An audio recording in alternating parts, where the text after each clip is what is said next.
اعوذ باللہ من الشیطان الرجیم بسم اللہ الرحمن الرحیم۔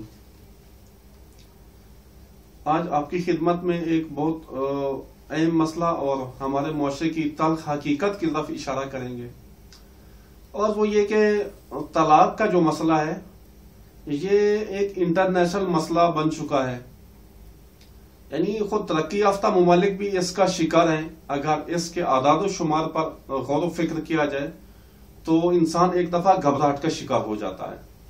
حتیٰ ہمارے جو آس پاس اور پڑوسی ممالک ہیں ان کے اندر بھی شرح طلاق ہر سال شدت سے بڑھتی چلی جا رہی ہے، لیکن افسوس کے ساتھ ہمارے ملک کے اندر بھی اس کی شرح میں مسلسل اضافہ ہوتا جا رہا ہے۔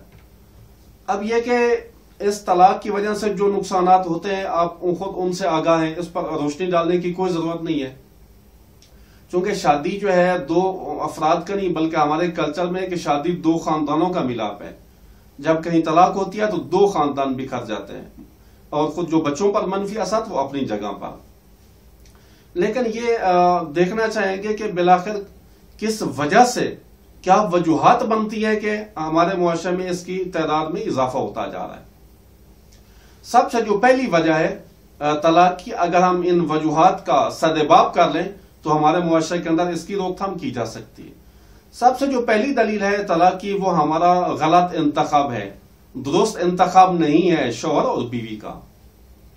اگر انتخاب صحیح ہوگا تو طلاق کی نوبت نہیں آئے گی۔ مثال کے طور پر اگر شوہر چاہتا ہے، مرد چاہتا ہے شادی کرے تو اپنے ہم پلا افراد کا انتخاب کرنا چاہیے، جیسے خود روایات کے اندر ہے کہ جو ہم کف ہیں، آپ کے ہم پلا افراد ہیں، ان کا انتخاب کریں۔ خاص طور پر دینداری کے لحاظ سے، اخلاق کے لحاظ سے جو ہم پلا افراد ہیں ان کی آپس میں شادی ہونی چاہیے۔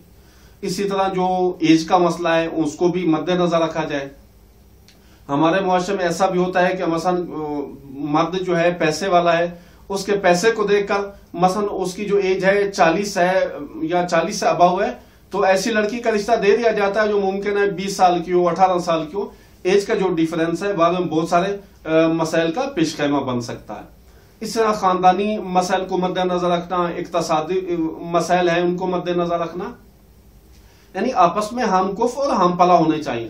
البتہ کچھ ایسے میرٹس ہیں، معیارات ہیں جن سے چشم پوشی نہیں کی جا سکتی، لیکن کچھ ایسے میرٹس ہیں کہ ہم انتخاب میں ان سے چشم پوشی کر سکتے ہیں۔ مثال کے طور پر ایک کہتا ہے کہ نہیں جو میری بیوی ہے اس کو ایم اے پاس ہونا چاہیے، لیکن اگر بی اے پاس ہو تو بھی گزارا چلایا جا سکتا ہے، کوئی مشکل پیش نہیں آنے والی۔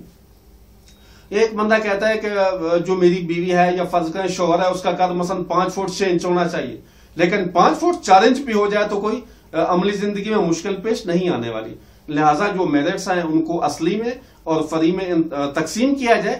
اصلی جو معیارات ہیں ان سے ہرگز ہاتھ نہیں اٹھایا جا سکتا، لیکن جو جزئی معیارات ہیں ان سے چشم پوشی کی جا سکتی ہے۔ اسی طرح بعض افراد کی یہ کوشش ہوتی ہے کہ ہم اپنے لیے آئیڈیل بیوی کی تلاش کریں، یا بعض لڑکیاں چاہتے ہیں کہ ہم اپنے لیے آئیڈیل شوہر کی تلاش کریں۔ تو ایک حکایت ہے کہ ملا نصیر الدین سے کسی نے پوچھا کہ آپ نے ابھی تک شادی نہیں کی؟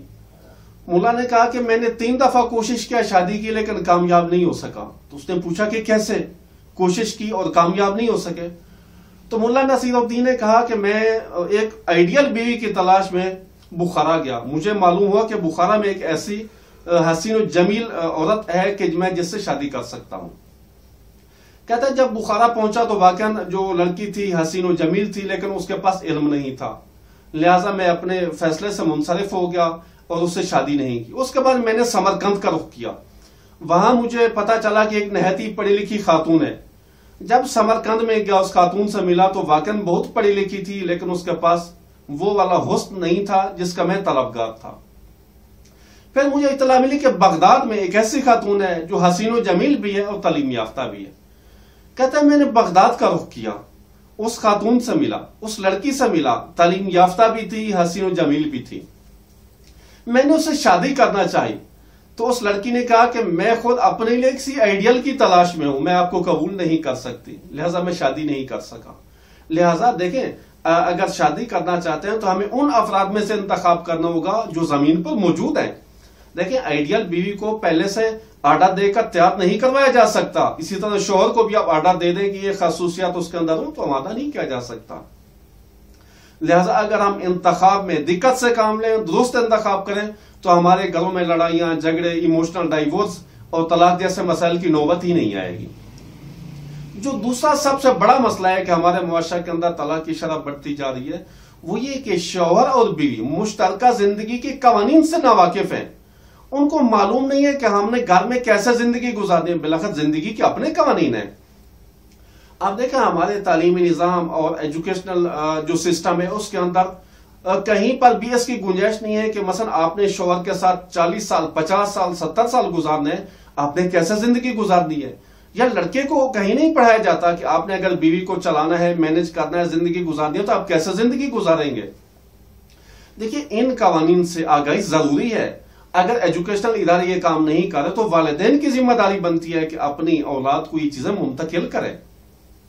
لیکن صرف جسمانی طور پر بالغ ہو جانا کافی نہیں ہے کہ آپ کا بچہ بالغ ہو جائے آپ اس کی شادی کر دیں، بلکہ عقلی طور پر، ایموشنل طور پر، اجتماعی طور پر اس کا بالغ ہونا ضروری ہے تاکہ اپنی زندگی کو سنبھال سکے۔ مثال کے طور پر اگر ہم مشترکہ زندگی کے قوانین سے آگاہ نہیں ہوں گے تو ہمارے گھروں کے اندر جو اختلافات ہیں ہم ان کو مینج نہیں کر سکیں گے، بلکہ اختلافات کو بھڑکانے کا سبب بنے گی۔ اختلاف ہوا، والدہ کو بتایا، ہمسائے کو بتایا، دوستوں کو بتایا، اس سے مسائل اور بڑھ جائیں گے۔ دیکھیے کہ اختلاف جو ہے وہ انسانی زندگی کا حصہ ہے۔ حتیٰ بعض کہتے ہیں کہ جو اختلاف ہے وہ ایسا ہے کہ جیسے آٹے میں نمک، اگر آٹے میں نمک نہ ہو تو وہ لذت نہیں رہتی کھانے کے اندر۔ اختلافات زندگی میں ایسے ہیں، اختلاف ہوتا ہے، لیکن اگر قوانین سے آگاہ ہوں گے تو معلوم ہوگا کہ ہم نے اس اختلافات کو کیسے مینج کرنا ہے۔ اسی طرح عورت کو معلوم ہونا چاہیے کہ شوہر کے اقتدار کا میں نے احترام کرنا ہے، چونکہ مرد اقتدار کو پسند کرتے ہیں، اور شوہر کو معلوم ہو کہ جو عورت کی ذات ہے لطیف مخلوق ہے، یہ پھول کی طرح ہے، میں نے اس کا کیسے احترام کرنا ہے۔